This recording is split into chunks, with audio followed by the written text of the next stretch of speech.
نروح نديرو غوسات بوف ستروغانوف، وصفة سهلة وما تديش الوقت. نجيب اللحم نخبطو بهذه الطريقة ونقطعو شرائح رقاق.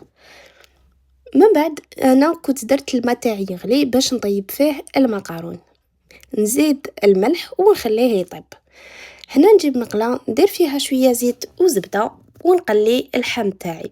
بعد ما يتقلى نحيه ونخلي الزيت هذيك اللي راح نقلي فيها شامبينيون والفلفل الحلو اختياري، تقدروا ما ديروش. ندير الملح وفلفل الكحل، نرجع اللحم مع مغرفه كبيره تاع الفرينه ونقليهم جيدا. بعد ما يتقلاو نمرق بالماء سخون، راح نضيف الماء حتى تقريبا شفت هذاك اللحم تغطى.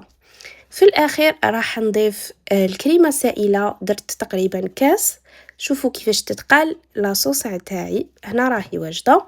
لي بات بعد ما طابو ضفت لهم الزبده ونجي نقدم الطبق تاعي. حطيت لي بات، زدت عليه اللحم اي بيان سور لاصوص بالفوق.